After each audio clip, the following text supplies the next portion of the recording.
ओम तत्सत्। श्रीमते रामचंद्राय नमः। ओम परमहंसा स्वादित चरणकमल चिन्मकरंदाय भक्तजनमानस निवासाय श्रीरामचंद्राय वागीसायस्य वदने लक्ष्मीर्यस्य च वक्षसि यस्यास्ति हृदये संवित् तं नृसिंहमहं भजे। विश्वसर्ग विसर्गादि नवलक्षणलक्षितं श्रीकृष्णख्यं परं धामं जगद्धाम नमामि तत्। प्रह्लाद नारद पराशर पुण्डरीक व्यासंबरीश शुक शौनक भीष्मदलिभ्यं रुक्मङ्गदार्जुन वसिष्ठ विभीषणादीन् पुण्यानिमन् परम भागवतान् नमामि। श्री सीतानाथ समारंभं श्रीरामानन्दार्य मध्यमम् अस्मदाचार्य पर्यन्तं वन्दे श्री गुरु परम्पराम्। नमस्तु रामाय सलक्ष्मणाय देव्यै च तस्यै जनकात्मजायै नमोस्तु रुद्रेन्द्र यमानिलेभ्यो नमोस्तु चन्द्रार्कमरुद्गणेभ्यः। ओम नमो भगवते उत्तम श्लोकाय नमः आर्यलक्षणशीलव्रताय नमः उपशिक्षितात्मन उपासितलोकाय नमः साधुवादनिकषणाय नमो ब्रह्मण्यदेवाय महापुरुषाय महाराजाय नमः।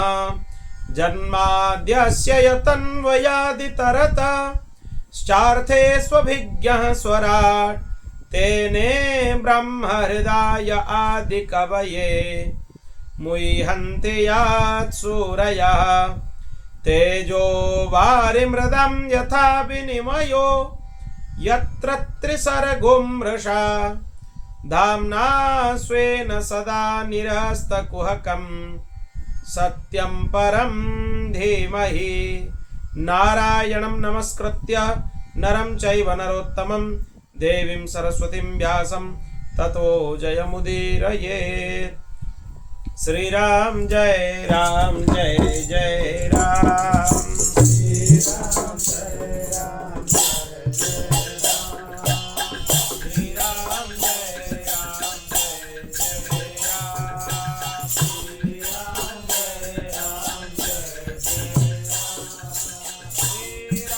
जय राम जय जय राम। श्रीराम जय राम जय जय राम। श्रीराम जय राम जय जय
गोपीनाथ भगवान की जय। श्री लक्ष्मी नारायण भगवान की जय। श्री उमा महेश्वर भगवान की जय। श्री जगन्नाथ महाप्रभु की जय। श्री बलभद्र महाप्रभु की जय। श्री सुभद्रा माता की जय। श्री चक्रराज सुदर्शन भगवान की जय। श्री पवन सुत हनुमान की जय। श्रीमद् जगद्गुरु आद्य रामानंदाचार्य भगवान की जय। चंद्रकला अवतार श्रीमद् स्वामी श्री अग्रदेवाचार्य जी महाराज की जय। श्रीमद् स्वामी श्री मलुक देवाचार्य जी महाराज की जय। गोस्वामी तुलसीदास जी महाराज की जय। श्री पहाड़ी बाबा जी महाराज की जय। श्री रामचरण दास जी महाराज की जय। श्री भक्तमाली जी महाराज की जय। श्री सद्गुरुदेव भगवान की जय जय श्री सीताराम जय जय श्री राधे श्याम हर हर महादेव निताय गौर हरि ओम। अनंत कोटि ब्रह्मांड नायक परात्पर अखिलेश्वर निखिल हेय प्रत्यनीक अनंत कल्याण गुणगण निलय भगवान श्री हरि की महती कृपा करुणा से आज हम 12 दिवस के श्रीमद् भागवत कथा के सत्र में प्रवेश कर रहे हैं। कल हम लोगों ने भगवान के दिव्य भक्ति योग का महिमा, भक्ति योग की विधि और उसी के साथ ध्यान की विधि क्या है उसके बारे में कल हम लोगों ने चर्चा किया। आज भगवान भिन्न भिन्न सिद्धियों का वर्णन, उनके लक्षण आदि विषयों पर प्रवचन कर रहे हैं। भगवान बोल रहे हैं, उद्धव, जब साधक इंद्रिय प्राण और मन को अपने बस में करके अपना चित्त मुझ में लगा लेता है, मेरी धारणा करने लगता है, तब उसके सामने बहुत सी सिद्धियां उपस्थित होती है। बहुत बड़ी बड़ी सिद्धियां उसके सामने आ जाती हैं उसको पथभ्रष्ट करने की। सिद्धियों का और कोई मतलब नहीं है। आज पूज्य प्रेमानंद बाबा एक बहुत सुंदर बात बोल रहे थे, दोपहर में हम सुन रहे थे। ये जब अलौकिक सिद्धियां लोगों को मिलता है, ये एक समय था जब लोगों के पास ये अलौकिक सिद्धियां आती थी। आजकल का लोगों का हालत यह है, अलौकिक सिद्धियों की आवश्यकता नहीं है। उनको पथभ्रष्ट करने के लिए उनके चारों तरफ जो चीजें वो काफी है। इसीलिए अलौकिक सिद्धियां आजकल लोगों के पास आते ही नहीं है। सिद्धि उसी के पास आता है जो साधन में कच्चा है। जो साधन में कच्चा है उसी के पास सिद्धियां आती। लोग सिद्धियों के पीछे भागते रहते हैं। जहां चमत्कार उसी को नमस्कार।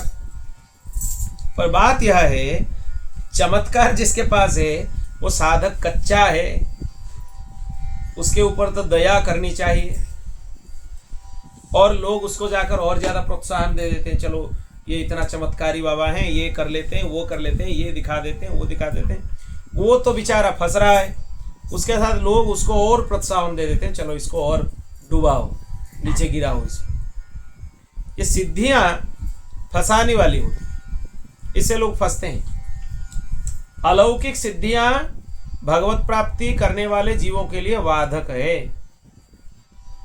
सिद्धियों को अगर तुमने स्वीकार कर लिया तो फंसोगे। इसमें और एक सूक्ष्म बात है, सिद्धियां साधक के लिए आते हैं। जो शरणागत है उसकी रक्षा भगवान स्वयं करते हैं। कुछ सिद्धियां उसके पास नहीं आती।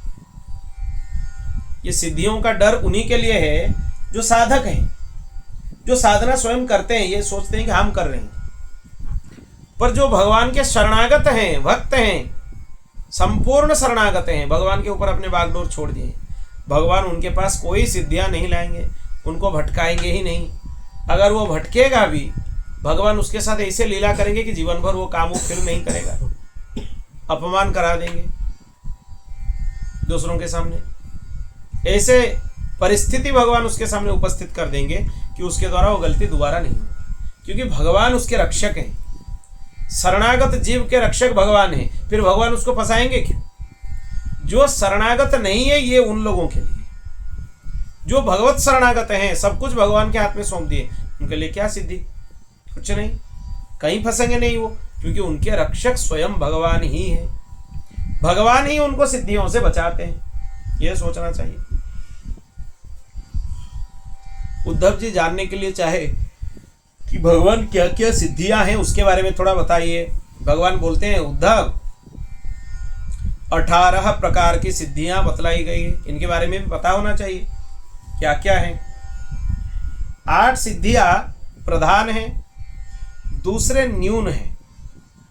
दूसरे जो सिद्धियां हैं वो अपने अंदर सत्वगुण के विकास होने से ही आ जाते हैं। वो बहुत सरलता से किसी के पास भी आ जाते हैं। आपके अंदर अगर सत्वगुण की वृद्धि हो रहा है तो सिद्धियां आ जाएंगी आपके। अणिमा, महिमा, लघिमा, ये शरीर की सिद्धि है। इंद्रियों की सिद्धि है प्राप्ति।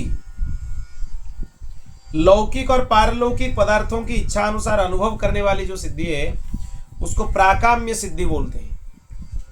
माया और उसके कार्यों के इच्छा अनुसार संचालित करना उसको इसीता नाम की सिद्धि बोलते हैं। विषयों में रहकर भी उनमें आसक्त ना होना इसको वशीता सिद्धि बोलते हैं। जिस जिस सुख की आप कामना करें उसकी सीमा तक पहुंच जाना उसको कामा वशायिता सिद्धि बोलते हैं। ये 8 सिद्धियां हैं। ये स्वाभाविक भगवान के पास हैं और वो किसी को देते हैं तो अंशतः देते हैं, मतलब कुछ देते हैं। पूर्णतया ये भगवान के पास ही है ये 8 सिद्धियां। इनके अतिरिक्त भी कई सिद्धियां हैं। शरीर में भूख प्यास आदि वेगों का ना होना, भूख प्यास नहीं लगता है वो सिद्धि होने से।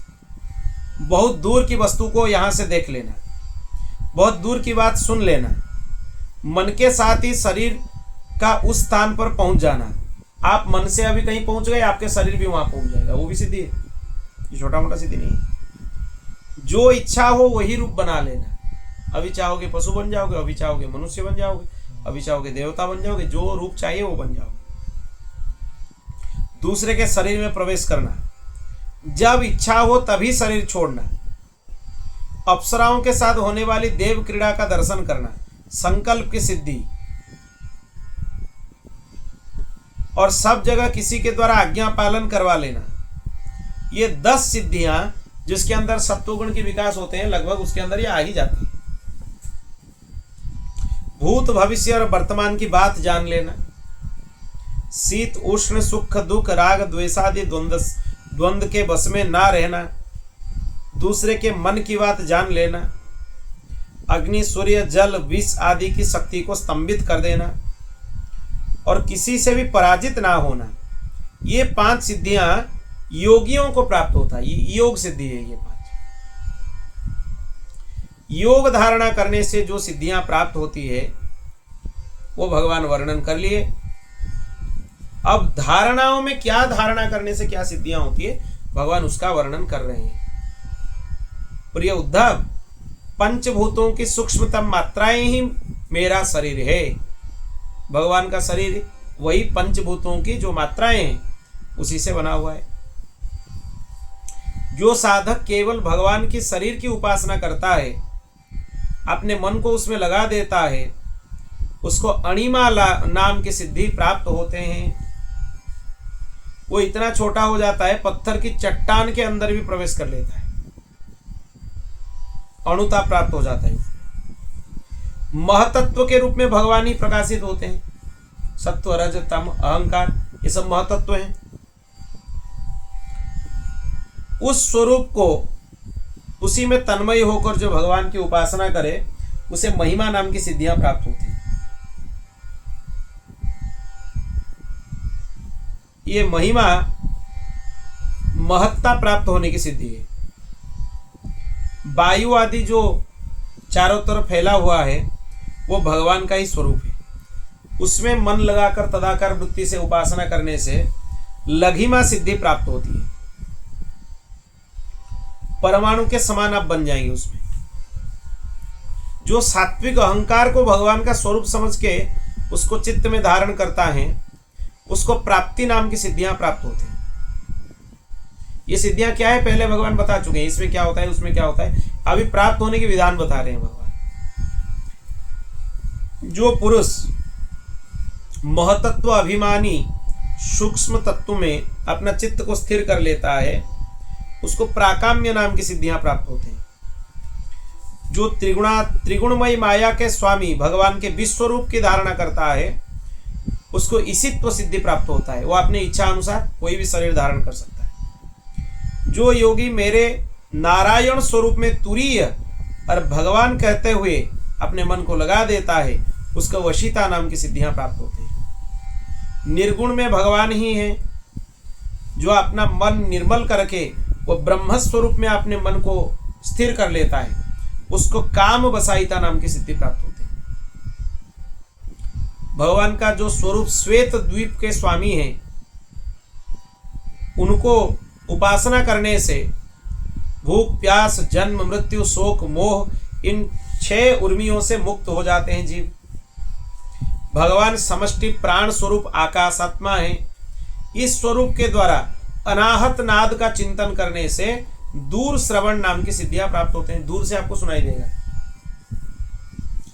जो योगी नेत्रों को सूर्य में और सूर्य को नेत्र में संयुक्त कर देता है और उसी में मन ही मन भगवान का ध्यान करता है, उसको दूरदर्शन नाम की सिद्धियां प्राप्त होते हैं। मन और शरीर को प्राण वायु के सहित जो भगवान में लगा देता है, उसको मनोजव नाम की सिद्धियां प्राप्त होते हैं। जहां पहुंचना चाहे वहीं जाके पहुंच जाता है मन के वेग से। जिस समय योगी मन को उपादान कारण बनाकर किसी देवता आदि का स्वरूप धारण करना चाहता है, वैसा ही स्वरूप धारण कर लेता है। किसके लिए? जो अपने चित्त को मुझ में जोड़ लेता है। जो योगी दूसरे शरीर में प्रवेश करना चाहे, वो यह करे कि उसके शरीर में मैं हूं, यह भावना करना चाहिए। ये करने से उसके प्राण वायु रूप धारण कर लेता है। जैसे ही एक फूल से दूसरे फूल पर जाने वाले भौरे घूमते रहते हैं इधर उधर, वो भी एक शरीर से दूसरे शरीर में प्रवेश कर सकता है। भगवान आदि शंकराचार्य प्रवेश किए एक शरीर से दूसरे शरीर में, एक राजा के शरीर में प्रवेश किए थे। उसकी मृत्यु हो गया था। भगवान आदि शंकराचार्य उसके शरीर में प्रवेश कर गए। फिर जो विद्या उनको सीखना था वो शिक्षा करके फिर दोबारा अपने पूर्व शरीर जो संन्यास शरीर था उसमें फिर से आ गए। उनके चरित्र में ये चीज मिलता है। योगी को अगर शरीर परित्याग करना है, वो सोचता है कि अभी मैं ये शरीर छोड़ दूं, मेरा काम हो गया, तो एड़ी से गुदाद्वार को दबाकर प्राण वायु को क्रमशः हृदय में, फिर वक्षस्थल में, फिर कंठ में, फिर मस्तक में ले जाए और ब्रह्मरंध्र के, ये ब्रह्मरंध्र है, ब्रह्मरंध्र के द्वारा उसको ब्रह्म में लीन कर दे। ये फट जाता है यहाँ से प्राण जाने से। वो ब्रह्मरंध्र से प्राण निकलने से वो भगवत प्राप्ति स्वाभाविक हो जाती है, मोक्ष हो जाता है। और ये प्राण त्याग की विधि है। इसमें ये आत्महत्या का दोष नहीं है। किसी का शरीर में काम पूरा हो गया तो ये एक योगिक प्रक्रिया है। उसमें प्राण वायु को खींचते हुए यहां से निकालना होता है ब्रह्मरंध्र से। जिसको देवताओं के विहार स्थल में क्रीड़ा करने की इच्छा हो, भगवान के शुद्ध सत्वमयी स्वरूप की धारणा करे, जो भगवान के सत्य स्वरूप, सत्य संकल्प स्वरूप में अपने चित्त को लगा लेता है, उसके संकल्प सिद्ध हो जाते हैं। ईशित्व और वशित्व ये दोनों सिद्धियों के स्वामी भगवान हैं। इसीलिए भगवान की आज्ञा कोई टाल नहीं सकता। यही स्वरूप का जो चिंतन करता है, उसके भी आज्ञा को कोई टाल नहीं सकते।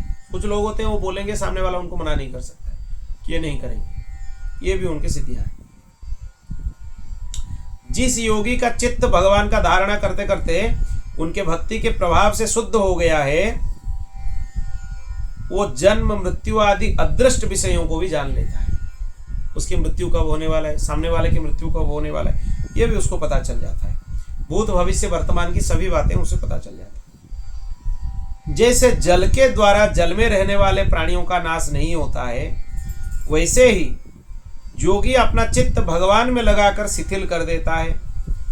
उसके जोगमय शरीर को अग्नि जल कोई भी पदार्थ नष्ट नहीं कर सकता है। अगर वो भगवान में स्थित हो गया तो उसके शरीर के ऊपर जल अग्नि आदि का कुछ प्रभाव नहीं होता है। भगवान के श्रीवत्स आदि चिन्ह शंख चक्र गदा पद्म आयुधों से विभूषित भगवान के स्वरूप को जो ध्यान करता है, वो अजेय हो जाता है, उसको कोई जीत नहीं सकता। ऐसे ही जो विचारशील पुरुष भगवान की उपासना करता है योग धारणा से, उसको सभी प्रकार की सिद्धियां प्राप्त होते हैं। भगवान उसको उसी सिद्धियों का वर्णन किए। प्यारे उद्धव, भगवान बोल रहे हैं, जिसने अपने प्राण मन इंद्रियों पर विजय प्राप्त कर ली है, जो संयमी है, जो भगवान के स्वरूप को ही धारणा कर रहा है, उसके लिए कोई सिद्धियां दुर्लभ नहीं है। उसको सभी सिद्धियां तुरंत प्राप्त हो जाते हैं। मन को बस में कर लिए तो सब हो गया, समझ। परंतु श्रेष्ठ पुरुष यह कहते हैं कि जो लोग भक्ति योग या ज्ञान योग में उत्तम योग का अभ्यास कर रहे हैं, उनके लिए यह सिद्धियां प्राप्त होना एक विघ्न है। भगवान पहले सिद्धियां समझा दिए कैसे सिद्धि प्राप्त होते हैं, अब समझा दिए कि देखो ये सिद्धियां विघ्न हैं, भगवत प्राप्ति में ये बाधा है। अगर सिद्धियों को तुमने ग्रहण कर लिया अपने अंदर तो भगवत प्राप्ति नहीं कर सकते हो, क्योंकि इनके कारण व्यर्थ ही उसके समय का दुरुपयोग होता है। आप भगवत भजन कर रहे हो, लोग जान जाएंगे त्रिकालदर्शी महात्मा है, आपको घेर लेंगे चारों तरफ से, पूछते ही रहेंगे हमारा भविष्य बताओ, हमारे बारे में बताओ। ऐसे लोग करते रहते हैं। कोई बड़े बड़े साधु महात्माओं को ऐसे ही परेशान करते हैं। थोड़ा बहुत देखे इसका स्वरूप आध्यात्मिक स्वरूप है, चलो हमारा हाथ देख लो, कुंडली देख लो, हमारा क्या होगा बताओ आगे, परेशान करते हैं लोग। इसलिए सिद्धियां भक्ति मार्ग में बाधा है। हम जब दर्शन करने के लिए सदगुरुदेव भगवान के पास गए थे परसों, पूज्य शुद्धानंद बाबा का दर्शन किए। हम बोले कि बाबा आपको हम कब से कुछ मैसेज किए थे, आप देखे नहीं। बाबा बोले मैं इसीलिए अपना फोन में व्हाट्सएप बंद कर दिया, लोग विचित्र मैसेज हमें करने लगे। मेरे बेटे का सिर दर्द हो रहा है, बाबा क्या करे बताओ। मेरा बच्चे का नौकरी नहीं हो रहा है, क्या करे बताओ। मेरा तबीयत बहुत खराब हो रहा है। यही करने के लिए क्या हम बाबा बने हैं? भगवान के प्राप्ति करने के लिए और उनके प्राप्ति का मार्ग सुलभ बताने के लिए हम इस मार्ग में हैं। तो लोग ये विचित्र प्रकार की बातें लिखने लगे, इसलिए हमने बंद कर दिया व्हाट्सएप। इसीलिए भगवान बोलते हैं कि ये सब क्या है, समय का दुरुपयोग होता है। आप खूब सिद्धियां प्राप्त कर लेंगे, लोग आपके समय खा जाएंगे। ऐसे भी साधु महात्माओं के समय लोग खा जाते हैं, उनको घेरे रहते हैं चारों तरफ।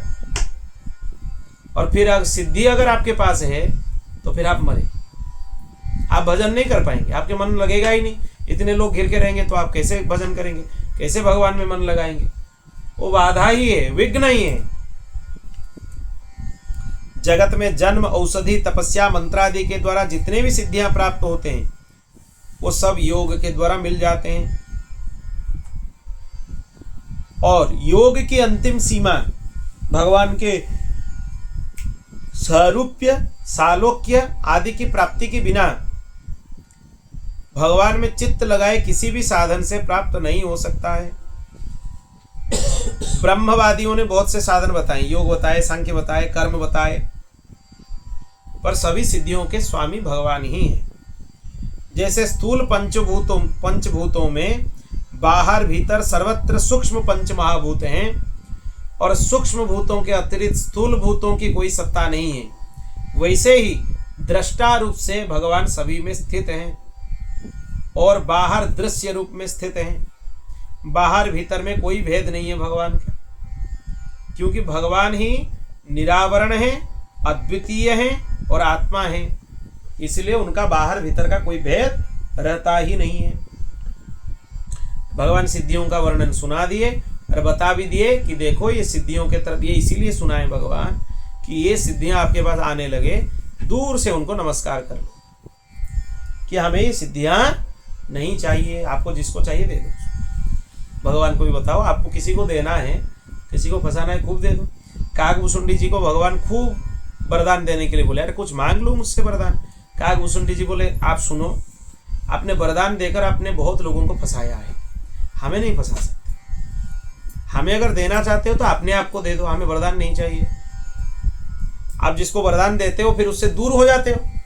अपना पिंड छुड़ाने के लिए आप वरदान देते हो, हमें पता है, क्योंकि किसी को वरदान देना है, भगवान वरदान दे दिए तो उनका पिंड छुट गया, वो और उस भक्त के पास नहीं आएंगे, क्योंकि वो भक्त ने भगवान को नहीं चुना, वो संसार के वस्तुओं को चुना, तो इसीलिए भगवान उसको प्राप्त नहीं। ये भगवान के माया का ही खेल है, तो इसीलिए भगवान उसको खूब जांचते हैं। पहले अप्सराओं को भेजते हैं, जाओ स्वर्ग आदि लोगों की सिद्धियां उनके उसके पास भेजते हैं, ये सब सिद्धियां भेजते हैं। फिर ये सब पार कर लिया तो स्वयं आ जाते हैं वरदान देने के लिए, बोलो क्या चाहिए तुम्हें। वो सबसे बड़ी परीक्षा है, अगर उसमें तुम मांग लिए तो फंस गए। फिर भगवान को बोलो हमें कुछ नहीं चाहिए, दो टुक शब्द में मना कर दो, कुछ नहीं चाहिए आपसे। आप आए, आपको हम दर्शन किए, बस आपको रहना है रहो, जाना है जहां घूमना है जाओ, आप भी नहीं चाहिए हमें आपका नाम चाहिए। आपको जहां घूमना है घूमो, हमें मिलना है तो मिलोगे, नहीं मिलना है तो नहीं मिलोगे। दर्शन देना है, जो द्रुप्त प्रपन्न होते हैं वो भगवान को बोलते हैं, द्रुप्त प्रपन्न एक शरणागत भक्त होते हैं, भगवान को बोलते हैं देखो आपका दर्शन का भी हम अभिलाषी नहीं है। वो सबसे सर्वोच्च शरणागति है ये। वो भगवान को बोलते हैं आपको मिलना है तो मिलो, नहीं मिलना है तो मत मिलो, आपको जहां घूमना है घूमते रहो, हमें बस आपका नाम चाहिए, आपका नाम हम दिन रात रह रहे हैं, बस हमारा काम हो गया और कुछ नहीं चाहिए। नाम की प्राप्ति ही भगवत प्राप्ति है। दूसरा कुछ समझते हो भगवत प्राप्ति, दूसरा नहीं है। नाम और नामी में भेद ही नहीं है। जो राम नाम है वही राम जी है, जो कृष्ण नाम है वही श्री कृष्ण है, जो राधा नाम है वही राधा रानी है, जो सीता नाम है वही सीता जी जानकी जी है। नाम में और नामी में कुछ भेद नहीं है। तुम भगवान नाम का आश्रय ले लिए मतलब भगवान तुम्हें मिल गए, समझ लो। तुमको दर्शन देना है तो देंगे, नहीं देना है तो नहीं देंगे। हम अपने काम करते रहेंगे, अपनी सेवा करते रहेंगे, अपनी मानसी करते रहेंगे, अपने ध्यान करते रहेंगे, वो हम करेंगे, उसमें आनंद है, क्यों नहीं करना है। आपको जहां घूमना है घूमो, आपको हम पकड़ के नहीं रखते, आप सर्वतंत्र स्वतंत्र हैं, भगवान हैं, पर कुछ नहीं चाहिए। देने के लिए आएंगे तो चले जाइए, आप जहां से आए थे वहां चले जाइए। भगवान को भी सुना देते हैं, डांट देते हैं भक्त भगवान, जहां जाना है चले जाओ, कुछ नहीं चाहिए हमें। फंसाने वाले काम लोभियों के लिए है। तुम लोभियां कहाँ हैं, उनके पास जाओ, उनको खूब फंसाओ, हमें कुछ नहीं चाहिए आपसे। बोल भक्त वत्सल भगवान की। निष्काम हो जाओ, यही सबसे बड़ा भक्ति है। और भगवान लोभ देते रहेंगे, खेलते रहेंगे। फिर अगर लोभ से तुम पार हो गए, स्वयं नंदनंदन आ जाएंगे तुम्हारे साथ खेलने के लिए, लीला करने के लिए, प्रत्यक्ष परोक्ष नहीं। अब भगवान की विभूतियों का वर्णन आता है यहाँ पे। विभूति योग भगवत गीता में भी है, यहाँ पे भी है।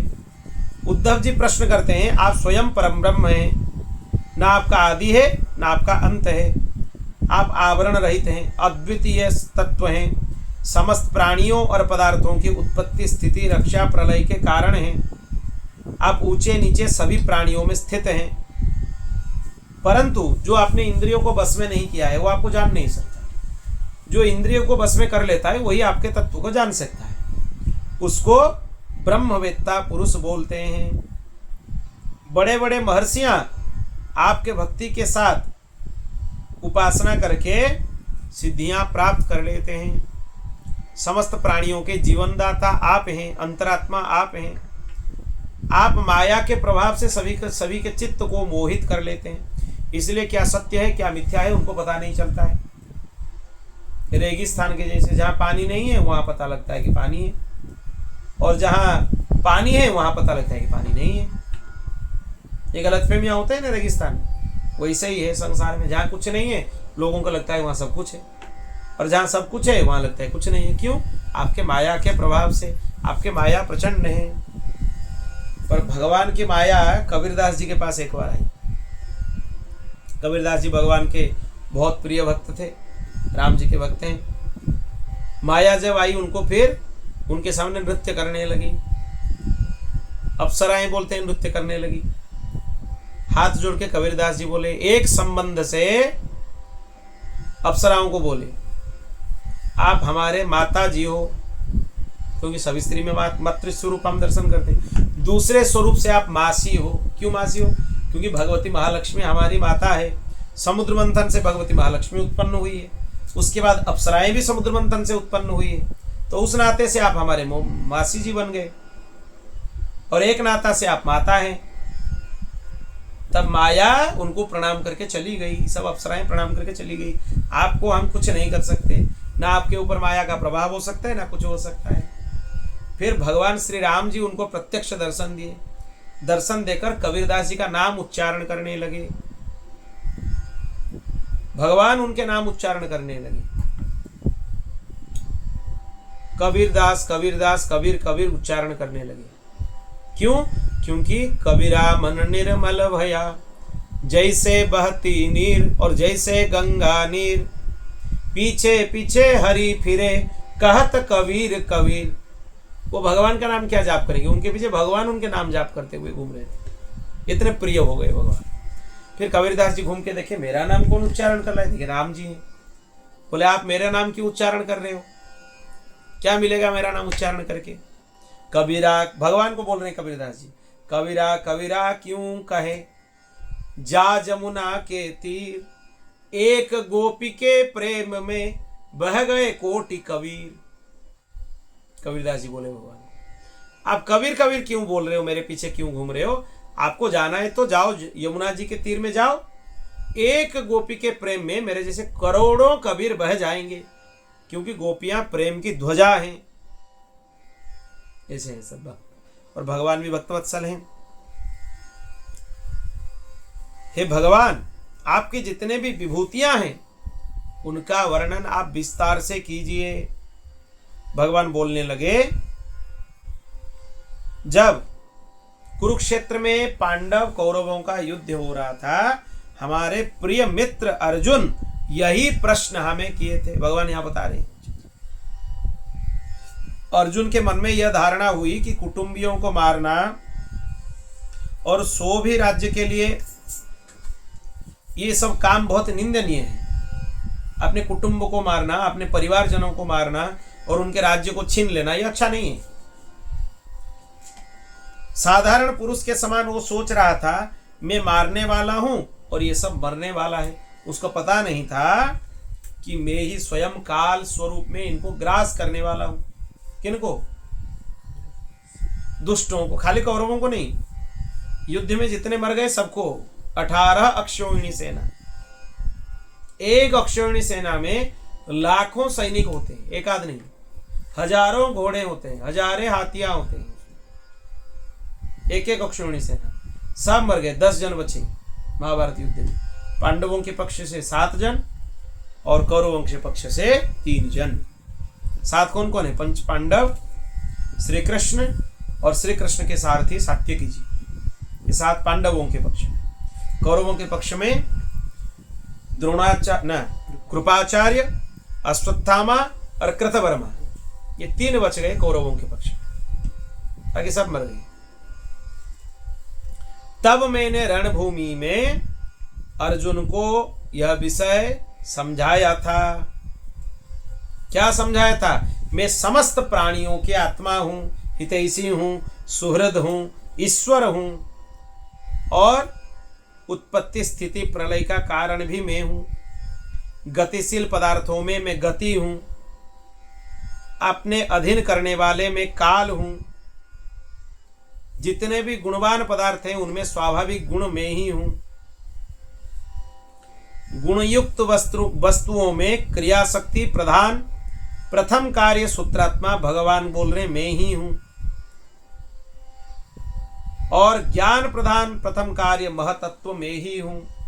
सूक्ष्म वस्तुओं में जीव स्वरूप में मैं ही हूं और कठिनाई से बस में करने वाले मन भी मैं ही हूं।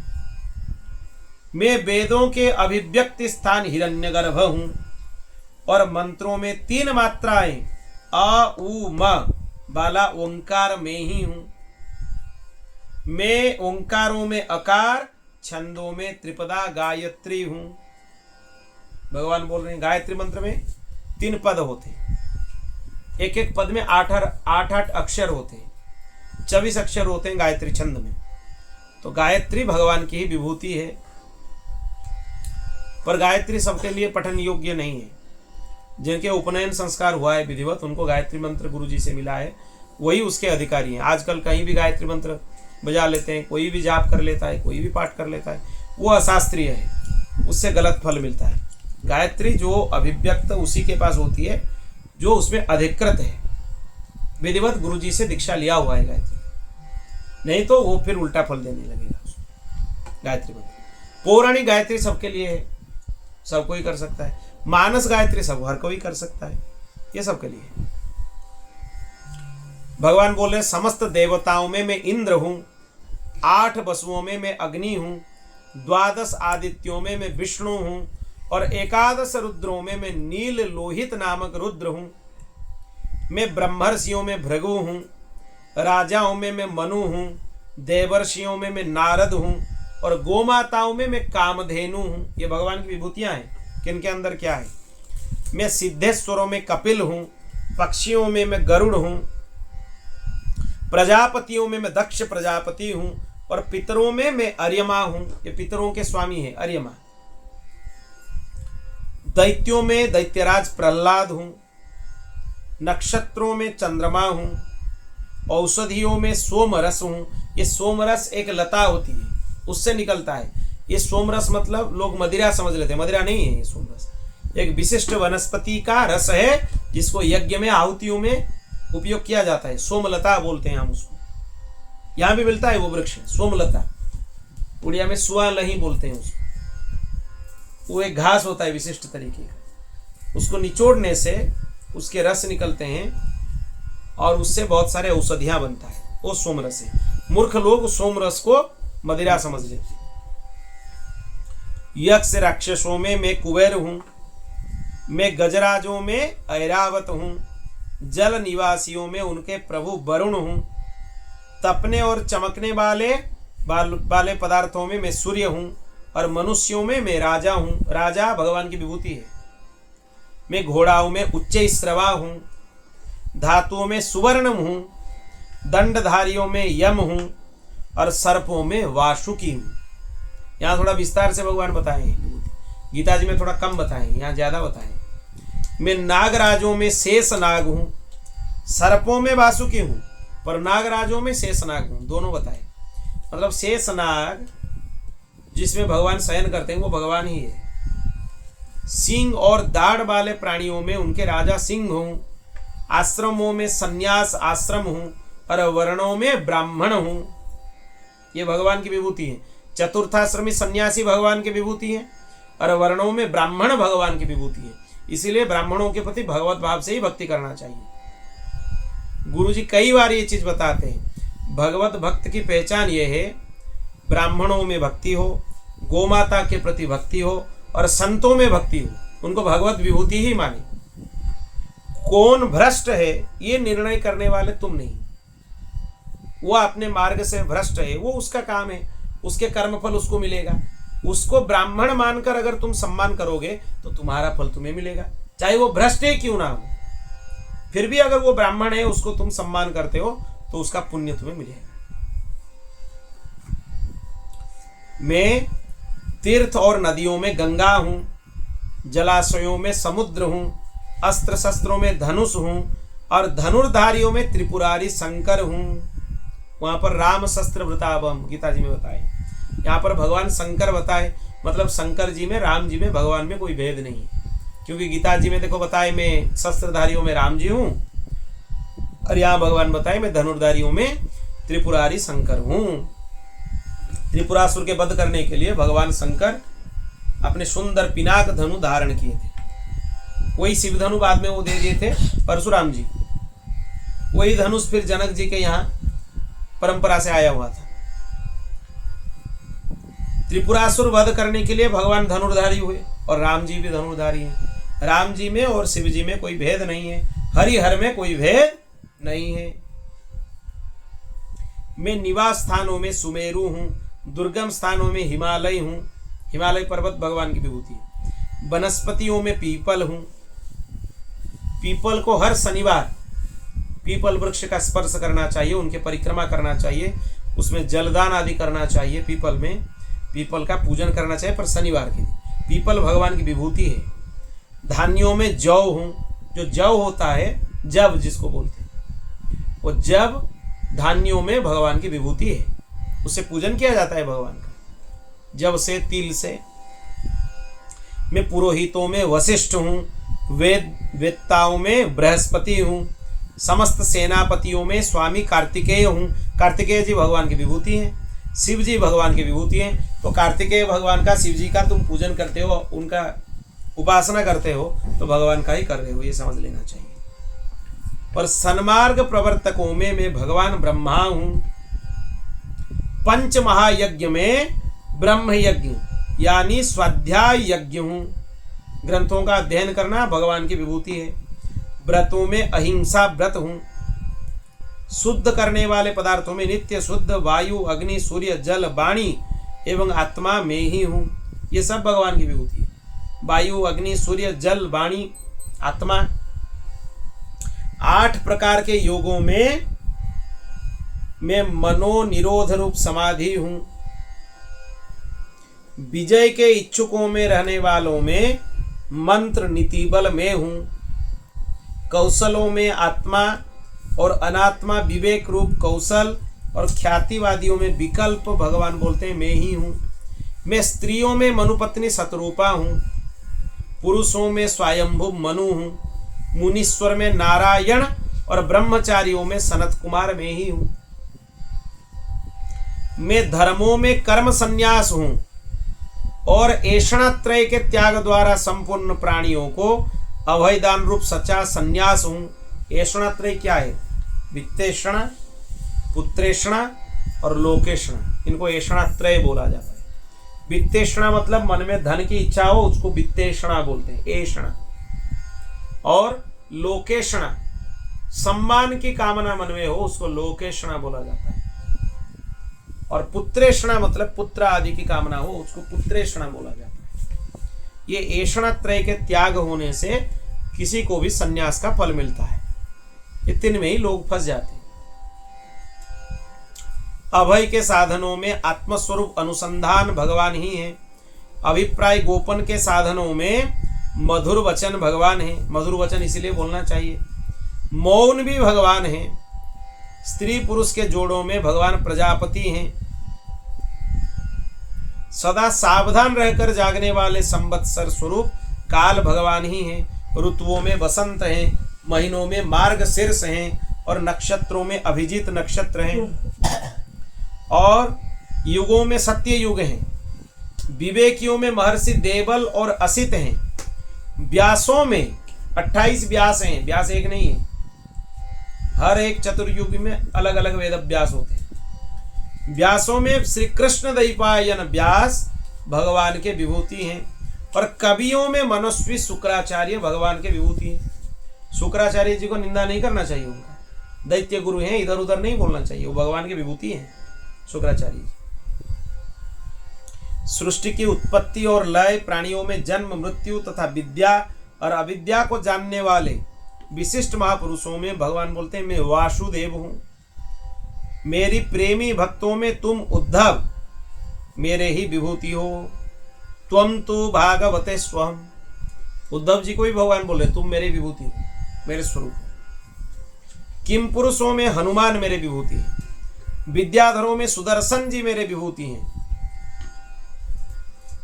ये सुदर्शन चक्र नहीं है, विद्याधर सुदर्शन अलग है। यही अजगर रूप धारण करके नंद बाबा को ग्रास लिया था, इसी सुदर्शन नामक विद्याधर ने। फिर भगवान उसको अपने चरण स्पर्श कराए तो मुक्त हो गया।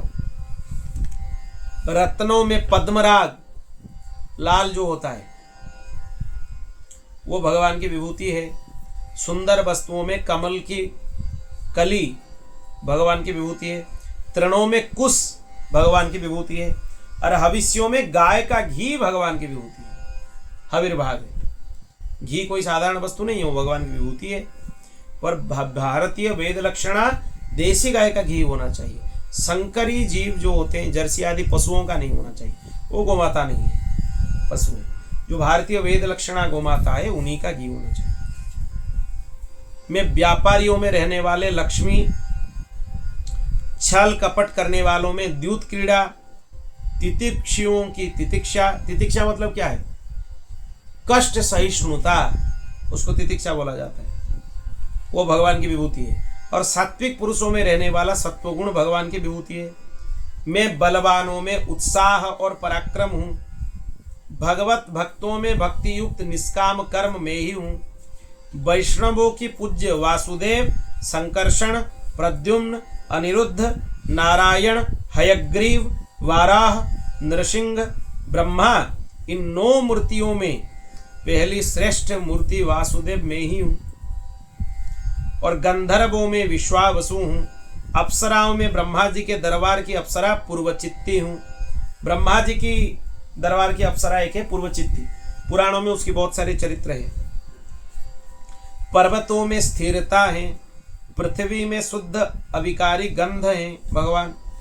भगवान बोलते हैं मैं जल में रस हूँ, तेजस्वियों में परम तेजस्वी हूँ, अग्नि हूँ। सूर्य, चंद्र और ताराओं में प्रभा और आकाश का एकमात्र गुण शब्द में ही हूँ। मैं ब्राह्मण भक्तों में बलि हूं। बलि के जैसे ब्राह्मण भक्त कोई नहीं हो सकता, राजा बलि, क्योंकि भगवान वामन को सब कुछ दे दिए। वीरों में अर्जुन हूं, प्राणियों में उनकी उत्पत्ति स्थिति प्रलय में ही हूं। मैं ही पैरों में चलने की शक्ति हूं, वाणियों में बोलने की शक्ति हूं, पायों में मल त्याग की शक्ति हूं, हाथों में पकड़ने की शक्ति हूं, और जननेंद्रियों में आनंद उपभोग की शक्ति में ही हूं। त्वचा में स्पर्श की शक्ति में ही हूं, नेत्रों में दर्शन की शक्ति में ही हूं, रसना में जीवा में स्वाद लेने की शक्ति में ही हूं, कानों में श्रवण की शक्ति में ही हूं, नासिकाओं में सूंघने की शक्ति में ही हूं, समस्त इंद्रियों की इंद्रिय शक्ति में ही हूं। जो इंद्रियों में तुम ग्रहण करते हो विषय, वो सब भगवान के बल से ही कर रहे हो। उनकी स्वतंत्र शक्ति नहीं है, वो भगवान की विभूति है, उनका बल। पृथ्वी, वायु, आकाश, जल, तेज, अहंकार, महतत्व, पंच महाभूत, जीव, अव्यक्त, प्रकृति, सत्व, रज, तम और उनसे परे रहने वाले ब्रह्म, सब में भगवान ही हैं।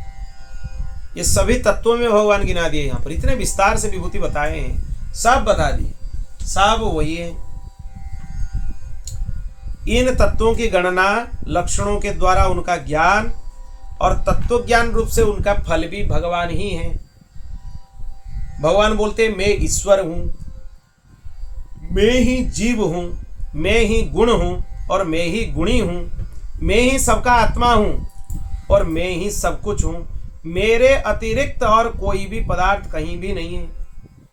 मतलब सब कुछ भगवान है।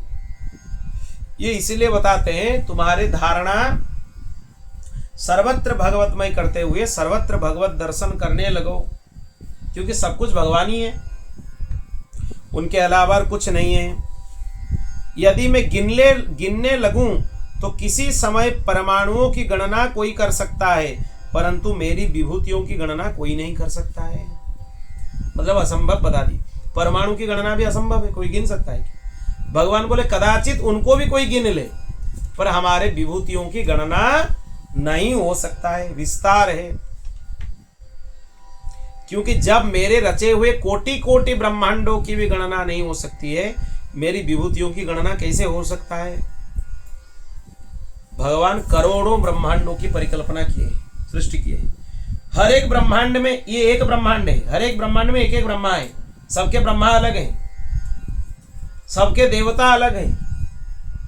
अगर भगवान बुलाएं तो करोड़ों ब्रह्माओं की लाइन लग जाएंगे उनके सामने, क्योंकि करोड़ों ब्रह्मांडों की रचना वो किए हैं। समझ लो उनकी सत्ता क्या है, उनके सामने ब्रह्मा जी की सत्ता क्या है, उनके सामने हमारी सत्ता क्या है।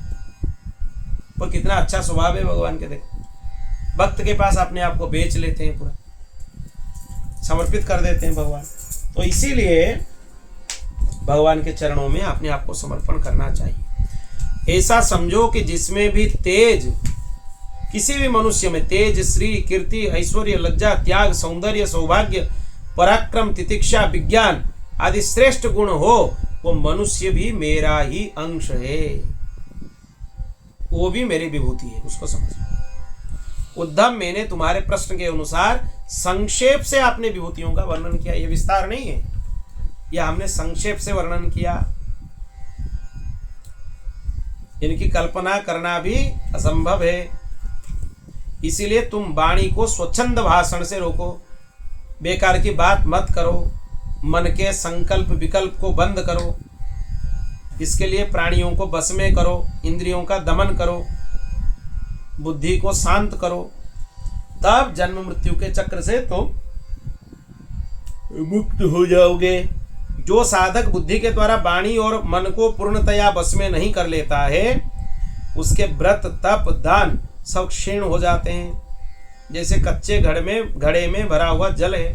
मतलब मन को जब तक बस में नहीं करते हो, तुम्हारा सब साधन बेकार है। पहले मन को बस में कर लो, फिर जाके साधन का फल तुम्हें मिल सकता है। इसीलिए मेरे प्रेमी भक्तों को चाहिए कि मेरे परायण होकर भक्ति युक्त बुद्धि से वाणी, मन और प्राणों का संयम करे।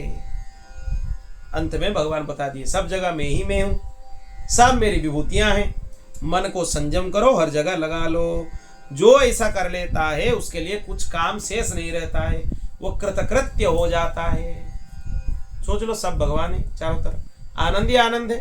कहाँ जाओगे भगवान को ढूंढने के लिए? भगवान तो तुम्हारे सामने है। तुम उनको समझने में गलती कर रहे हो, उनको पहचान नहीं पाते हो, ये तुम्हारा गलती है। पर भगवान सभी स्वरूपों में तुम्हारे सामने है। कितने विभूति गिना दिया, देखो गौ माता उनकी विभूति है, ब्राह्मण उनकी विभूति है, भगवान तुम्हारे सामने कैसे नहीं है?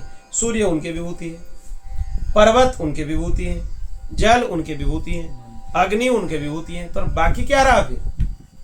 सब तो भगवान है। सब में भगवान बता दिए कि इनमें मैं हूं, मेरे जैसा नहीं। भगवान कहीं बताए क्या ये मेरे जैसा है? वो मैं ही हूं। हम समझ नहीं पाते। तो इसीलिए भगवान का अनुसंधान करो हर जगह, हर जगह उनका अनुसंधान करो। अगर सच में अनुसंधान हो जाएगा ना, आनंद में डूब जाओगे। बोलने के लिए कुछ नहीं रहेगा, बोल नहीं पाओगे, चाहते हुए भी कुछ नहीं बोल पाओगे, क्योंकि अनिर्वचनीय, भगवान भी अनिर्वचनीय है, उनके भक्त भी अनिर्वचनीय बन जाता है।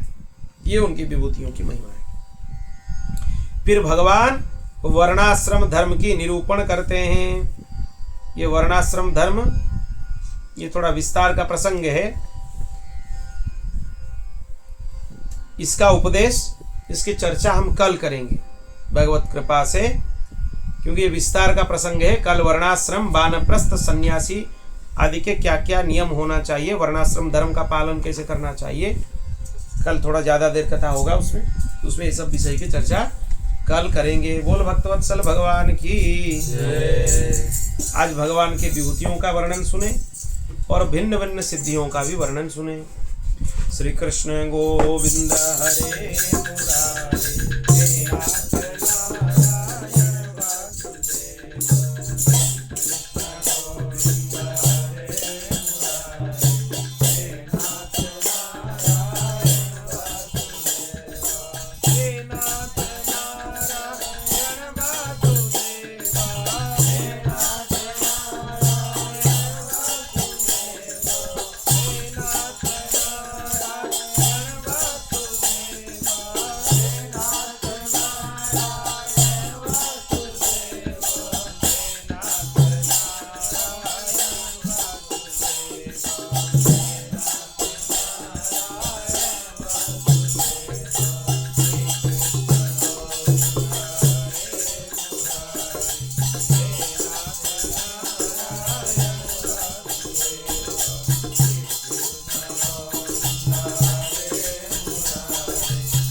पूर्णमुदच्यते पूर्णस्य पूर्णमादाय पूर्णमेवावशिष्यते। हरि ओम शांति शांति शांति। श्री कृष्णार्पणमस्तु।